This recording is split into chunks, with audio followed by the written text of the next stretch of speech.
नमस्कार मित्रांनो, जर मुलांना बिघडू द्यायचे नसेल तर हे नियम तुम्ही नक्कीच ऐका आणि पालक म्हणून तर नक्कीच ऐकायला हवेत. मित्रांनो, तुमची मुलं बाहेर ज्या पद्धतीने वागतात, त्यांना ज्या सवयी आहेत किंवा लोकांमध्ये गेल्यानंतर त्यांची वागणूक कशी आहे, यावरून लोक तुमच्या मुलांचे संस्कार ठरवतात. तुम्ही त्यांना कोणत्या वातावरणात वाढवला ते ठरवतात. मुलांच्या वागण्यामुळे कोणी तुम्हाला ऐकवले तर तुम्हाला खजील झाल्यासारखे वाटते. तर मित्रांनो, मुलांना शिस्त लावायची असेल, संस्कार द्यायचे असेल तर ते काय करायचे, ते आपण ह्या व्हिडिओमध्ये बघणार आहोत. तर मित्रांनो, जे मुलांना योग्य संस्कार देतील आणि बिघडण्यापासून वाचवतील, त्यांनी हा व्हिडिओ शेवटपर्यंत बघा किंवा अर्ध्यात सोडू नका. मित्रांनो, त्याचे काही नियम आहेत.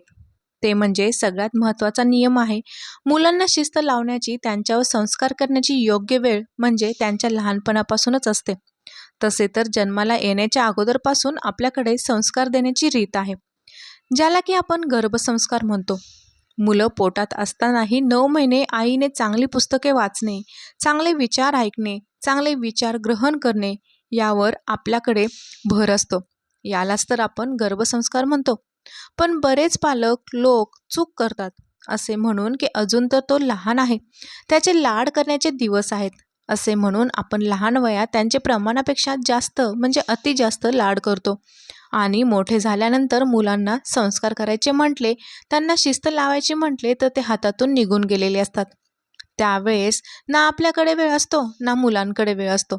जसे ओली काठी वाकली तर ती वाकते, पण सुकलेली काठी ही वाकवायचा प्रयत्न केला तर ती वाकत नाही, तर ती थेट मोडते, तिचे 2 तुकडे होतात. अगदी तसेच आहे. लहान मुलांवर संस्कार करायचे हे त्यांच्या कोवळ्या वयापासूनच सुरुवात होतात. 1 ते 5 वर्ष हा मुलांचा सगळ्यात जास्त अनुकरण करण्याचा आणि शिकण्याचा काळ असतो. या वयात सुरू केलेली शिकवण ही हळूहळू रुजली जाते आणि ती कायमस्वरूपी राहू शकते. मित्रांनो, वयात यायच्या अगोदरच म्हणजेच नको त्या वयात तुम्ही मुलांचे मित्र बनू नका. मुलांचे आई वडील म्हणूनच त्यांना संस्कार द्या. मुलांच्या वयाची वर्गवारी आपण अशा पद्धतीने करू शकतो की 0 ते 5 जन्मापासून ते 5 वर्षापर्यंत प्रेमाने लाडाने वाढवायचे.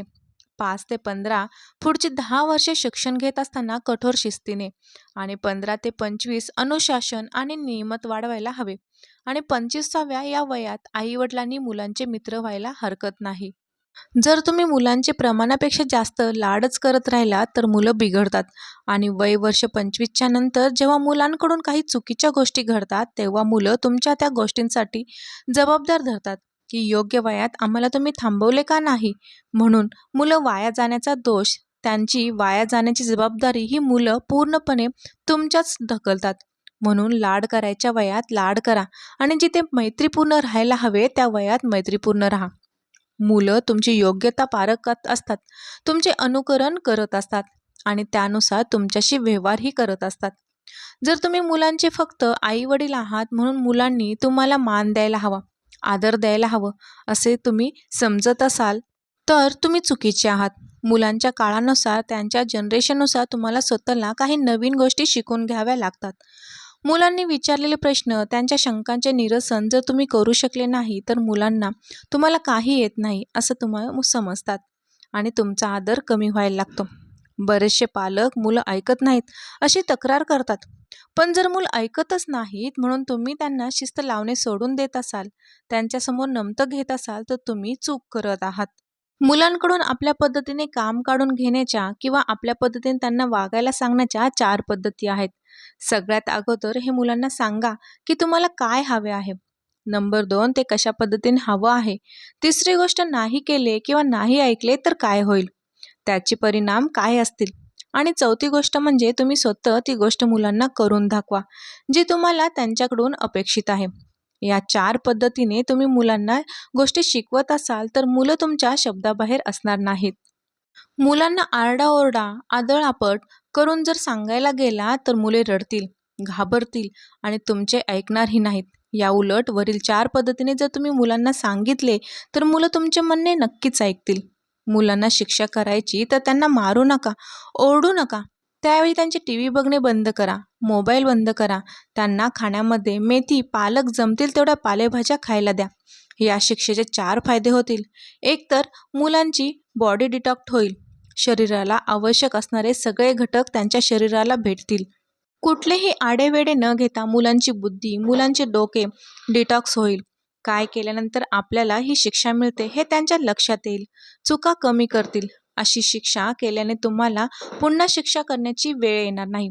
आई वडील नोकरी करत असतील किंवा दोघेही काही ना काही काम करत असतील तरी आपल्या व्यस्त वेळेतून महिन्यातून कमीत कमी 30 तास तरी फक्त आणि फक्त मुलांसाठी वेळ काढा. मुलांसाठी असलेल्या वेळात तुम्ही तुमचे कुठलेच काम करणार नाही. तो वेळ फक्त त्यांच्यासाठी असेल याची काळजी घ्या. मग तो वेळ तुम्ही प्रत्येक दिवसातून थोडा वेळ काढा किंवा एक दिवसाआड किंवा हप्त्यातून एक पूर्ण दिवस असा काढा. काही हरकत नाही. हा वेळ जेवणाच्या व्यतिरिक्तचा वेळ असायला हवा आणि हा वेळ दोघांनी द्यायला हवा. फक्त आईने किंवा फक्त वडिलांनी नाही तर दोघांचाही वेळ हवा. तुमच्याकडे वेळ नाही म्हणून तुम्ही पैशाने खरेदी करून मुलांना भौतिक वस्तूंमध्ये, त्यांच्या खेळण्यांमध्ये त्यांचा आनंद शोधायला लावत असाल तर न वस्तूंची किंमत राहणार आहे ना तुमच्या भावनांची किंमत राहणार आहे. मुलं असंवेदनशील होत जातील.